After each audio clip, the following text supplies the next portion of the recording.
ايه؟ مفاجأة. لقيتي ايه تاني؟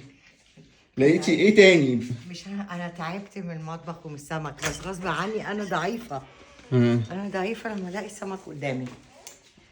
رحت السوبر ماركت أجيب حاجات، أنا سبت الحاجات بجد. اشتريت حاجة تانية. ايه بقى؟ سمك بكالا فيليه اللي هو مدفون في الملح. لا وريني عشان مش فاهم يعني ايه مدفون في الملح. اللي هو بيجي كده فيليه في الملح. في مصر في، انا كنت صغنونه كمان فاكره بابايا كان بيجيبه. ها. ليه طريقه تحفه، طعمه جميل. وريه لنا كده. ثواني. ده بيتباع كده، اسمه سمك بكالا في الملح. اوكي. في بالعظم وفي من غير عظم. انا جبته الفيليه اللي هو من غير عظم. ده ملح ولا تلج؟ ملح. يعني زي الفسيخ يعني يا ماما؟ بس ده ني محطوط في تلج، في ملح. لخبطتني. في ملح. هنيجي ناكله هنسويه مش زي الفسيخ، بس هيبات ليله في الميه عشان الملح يروح. طب ما احنا نصور لهم الطريقه. طب بص بقى صوروا يا جماعه ده الأول سمك قبل. اهو، البكالوريا اللي في الملح. ده كان بيديها ماما في مصر، انا فاكر كان في في شارع الافلام. فؤاد. لا في الافلام القديمه الابيض والاسود كان بيبقى فيه أيوة، مدلدل. اللي هو سمك بكلا. ايوه انا هو. عايز سمك بكلا. هو ده. بصوا ده طلع كبير جدا. بص كله ده ملح، شايفين؟ اوكي حلو ده قوي. كده سمك طعمه حلو يعني، وتلاقوه برضه في اسكندريه. ماشي. طبعا عشان الملح شرب جامد بنقعد لمدة 24 ساعة أو أكتر، كل ساعتين نغير المية بتاعته. أنا جبت البرامة الغويطة دي ومليتها مية، وطبعا كل ساعتين لازم أغير المية لأن المية دي كلها ملح. وخدوا بالكم ده الموضوع ده لمدة ساعتين 3 طول الليل لغاية الصبح، يعني معلش هتعبكم معايا. دلوقتي طريقة السمك البكالا اللي هو محطوط له في الملح، اللي هو كان محطوط فيليه في الملح. الطريقة دي سهلة، هي كلها يعني نص ساعة الموضوع، والسوا بتاعها سهلة. طب أهم حاجة هنلاقي فين السمك البكالا ده؟ ايه ده ماما؟ ده سمك التونه العنيده جايبها لنا؟ تونة؟ ايوه. لا التونة هتلاقي لحمها غير كده، حتى لو فريش، وهتلاقي فيها دم كتير التونة. دي موسى نص. ما شاء الله عندك معلومات ياما انا كتير. باكل سمك حلو، بحب السمك. انت بتاكل سمك بس مش عارف بتاكل. امال ايه؟ ده بكالا. ده سمك بكالا. ده الظهر بتاعه بالقشره، شايفين؟ وده من جوه اللحم بتاعه دي بيبقى نص كده. سمكه. يعتبر دي قطعه من السمكه. دي سمكه لوحدها. السمك البكالا ده لو تفتكروا، ربنا معاكي. لو تفتكروا زمان وقريب يعني، انا ما اعرفش لو متواجد لغايه دلوقتي في مصر. ده كنا بنلاقيه يعني في البقالات الارمان، بقالات اليونانيين، في كذا ميني ماركت. كان تلاقيهم السمك البكالا اللي هو متعلق كده بالملح، اللي هو زي شريحه كده محطوط بالملح. كان بيجي مستورد في علب زي اكنه مخلل بملح تخين. ده هل موجود لغايه دلوقتي في مصر؟ لو حد عارف يا ريت يقول لنا في الكومنتات، عشان لو في ناس عايزه تجيبه تستعمله تعمله. بالنسبه لاوروبا يعني هو متواجد في كل حته، خصوصا الفتره دي، يعني الفتره دي بيشتروه ياما. اشمعنى الفتره دي يعني السيزون بتاعه؟ السيزون بتاعه اللي هو بالملح ده. في طبعا سمك بكالا في السوق عادي، اللي هو السمك هتلاقيه حتى البكالا نفس اللون، بس اللي هو بناخده بنقليه وكده. بس ده نوع البكالا كبير قوي، محطوط في ملح تخين. انا عشان اطلعه كده اقدر اعمل الاكل حطيته في ميه طول الليل، كل 3-4 ساعات مثلا تغيير الميه ورا بعض ورا بعض ورا بعض. وكل ما بغير الميه هو بيتشطف من الحوض، لان الحوض بتاعه الملح مش كان بس بره، هو كان شافط جوه. في درجه النهارده بقى خلاص اللي انا جيت اعمله، بحط ايدي وبدوق اللحمه، لقيت لسه فيه، طالما لسه في ملح هنعمل التوازن. ما حطيتش ملح في اي حاجه، ولا هحط ملح خالص، لان في نسبه لو حد غير الميه كتير ولقيته اللي ما فيش طعم الملح، ساعتها نقدر نحط ملح في الحاجه.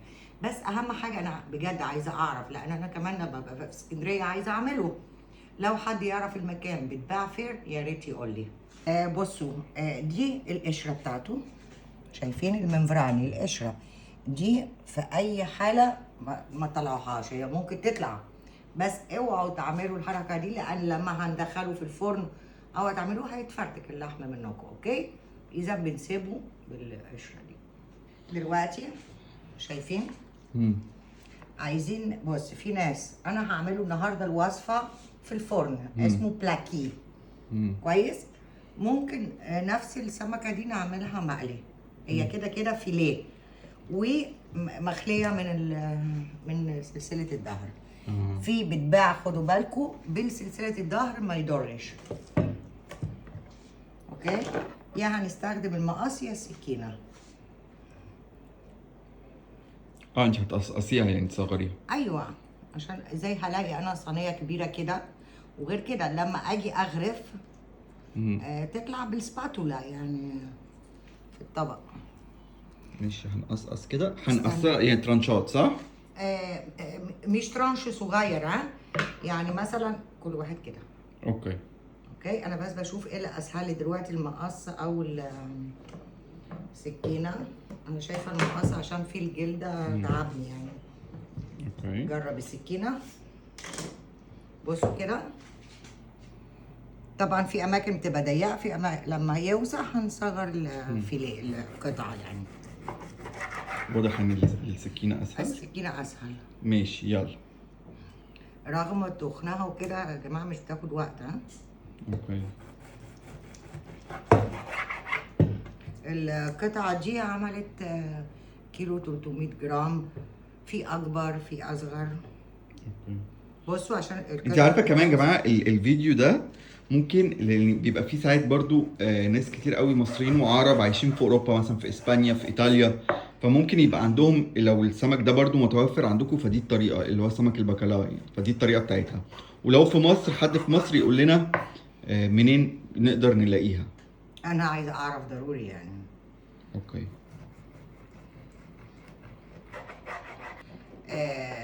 يا جماعه ده كان بيتباع عند البقاله، ما كانش بيتباع عند بتوع السمك.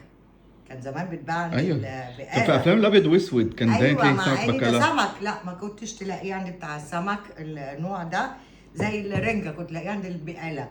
حتى الفيلم الابيض واسود اللي هو راح نجيب الريحاني الله يرحمه، راح يجيب حاجات من البقاله، كان بيبيع مقشه فحم مش عارفه ايه، وكان رايح يجيب سمك بكالاه. هو اللقطه دي اول ما اشوفها يا جماعه نفسي بتتفتح بجد على سمك بكالاه. انت يعني مامتك وباباكي كانوا بيعملوها؟ ايوه انا فاكره بابا مش ماما. ماما ما كانش ليها المطبخ يا جماعه قوي يعني، كانت مش نافعه قوي في المطبخ يعني. في الاسماك وكده بابا، وكنت فاكره يجيبوا ويحطوا كده من بالليل الميه حاجات دي يعني. شايفين كل ما القطعه اللي فوق بتتخن وبتوسع بصغر الحلقات. اوكي اوكي. شايفين تخينه قوي من هنا. الاكله حلوه قوي حلوه قوي. ممكن جنبها لو عايزين، لو الناس اللي بتاكل رز، انا عامله جنبه مكرونه سي فود. اوكي، في ناس تانية ممكن تعمل رز سي فود. ممكن هنا في اليونان مش هيعملوا اي حاجه جنبها غير سلطه، بس احنا بقى انتوا عارفين في عرق مصري لازم مكرونه يا رز. اوكي كده تمام. بص كمان ريحته حلوه قوي، تقريبا الملح اللي انا مش عارفه بتصنع فين يعني، بيعملوه فين في أي بلد. كده هنبتدي التركيب كله مع بعض، وهقول لكم محدش يسالني عيارات، هقول لكم بيتحط ايه، انا مش بتاعت عيارات. اوكي، الفتره دي انا دلوقتي حطيت الفرن يسخن في 200 درجه عشان لغايه ما نركب في الصينيه كله ده يكون الفرن اخد السخونه بتاعته. اوكي. ممكن اعمله في صينيه، انا هعمله في دي. اوكي. دي معدن ممكن في جرام زي ما انتوا عايزين. غويطة. بصوا بقى، دي التركيب، كل الحاجات دي ليها، بس انا احتياطي تملي بحب البطاطس من تحت. البطاطس بتتأخر في السوا، اوكي؟ السمك مش بيتأخر في السوا. انا هحط بس البطاطس استوت ما استوتش، انت ممكن تحطوها في الاول لوحديها في الفرن، وبعد كده لما تبتدي تستوي نحط السمك من فوق. انا النهارده هعملها كحمايه للسمكه مش اكتر. استوت معانا هتاكلوا، ما استوتش انا عاملاها زي ايه، ارضيه يعني. نديها للقطط. اوكي، انا عاملاها زي ارضيه من تحت. اوكي، بنفرش البطاطس. بنفرش البطاطس، حتى انا مش حاطه ولا حاجه. اوكي. اوكي طيب. هنبتدي بقى. مم. نبتدي نمسك السمك اوكي. كده، نرص الكمية. اسيب لمقلي؟ لا مش النهارده. لا. كله كده رصينا الحاجة كلها. اوكي. اوكي، نبتدي. أوكي. ركز. نبتدي نحط قلت ملح مش هحط لان انا دقت لقيت الملح كويس يعني. اوكي. ده ايه بقى؟ ده زعتر. اوكي، زعتر.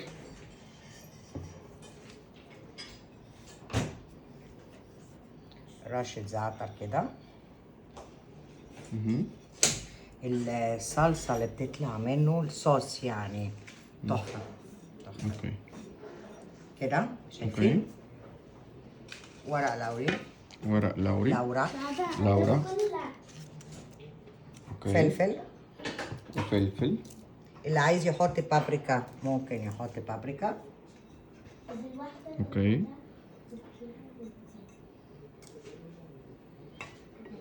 تمام. ده توم. اوكي. كم فص توم. انا بقطع قطع صغير اما بتجي كده.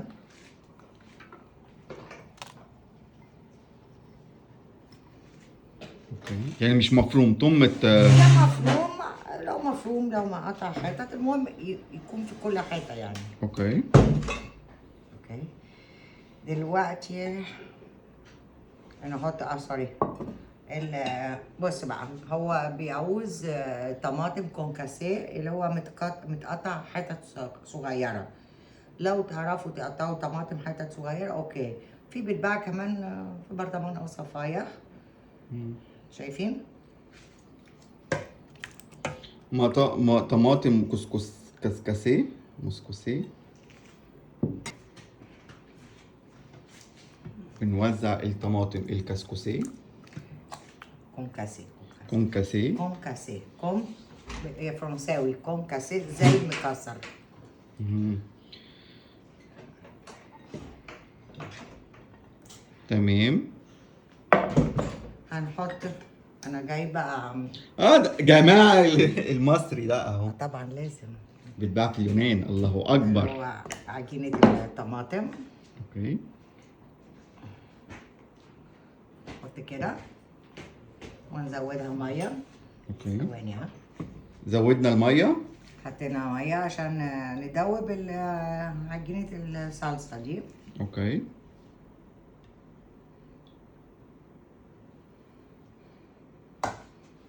نبتدي.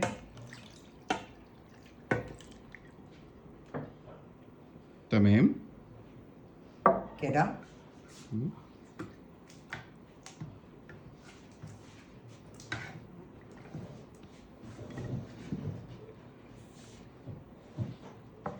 كده.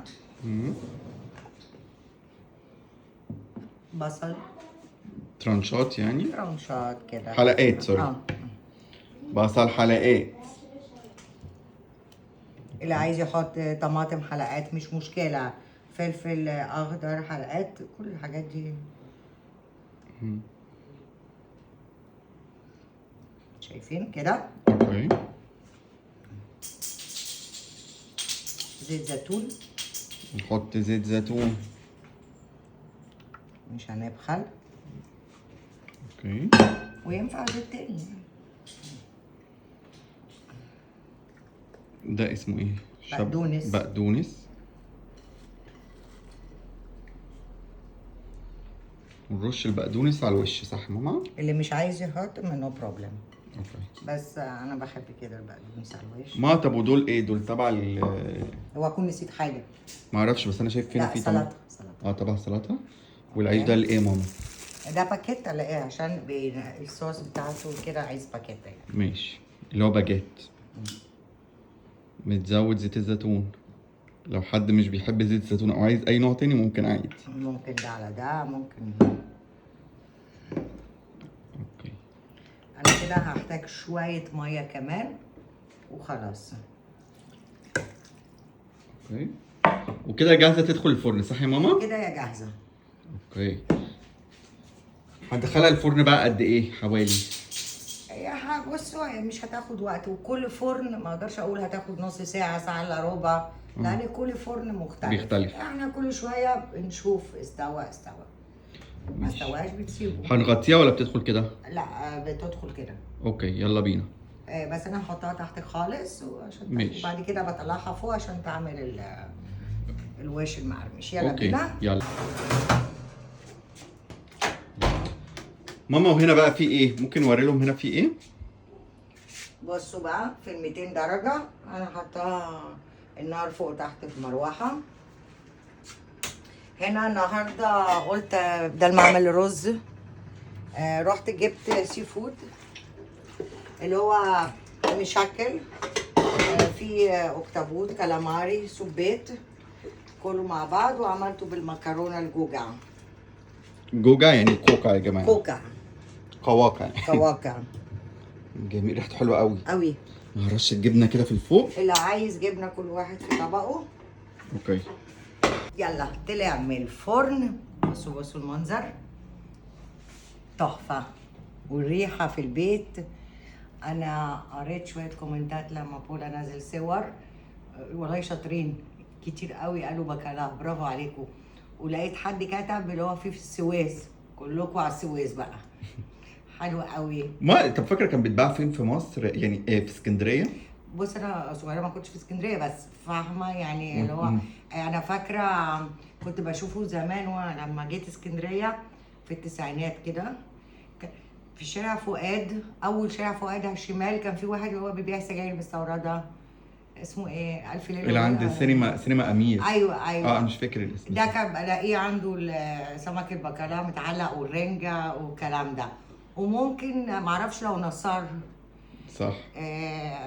كان بتباع في كايرو، بتباع في اماكن كتيره. في الوقت دلوقتي انا ما اعرفش فين، بس في حد قال لي في السويس. اكيد لما يشوفوا في ناس هترد علينا ياما، وهنعرف احنا كمان محتاجين واحنا في اسكندريه ناكل بكالوريا. ماشي. طب يعني ادي اهو يا جماعه، ده البكالوريا جوه الصينيه، والصوص ده بيتاخد بالعيش ده، وده ايه بقى؟ المكرونه. ده مكرونه سي فود بالاكتابوت والكالاماري والسبيت. اوكي. ودي سلطه خضراء بالريحان. ممكن اغرف لك تدوق. اوكي هاكل انا دلوقتي. اوكي. وفي الاخر بنقول لهم ايه؟ بنقول لهم ايه تفكرني نسيت. بون ابيتي يا ماما. وفي الاخر بنقول لهم بون ابيتي. ما تنسوش لايك، كومنت، وشير، وشكرا. اسيبكم بقى واكل السمك البكالوريا بالصوص الجميل ده، وشكرا. جربوا الوصفه دي، اكيد هتعجبكم جدا جدا جدا. تسلم ايدك يا ماما.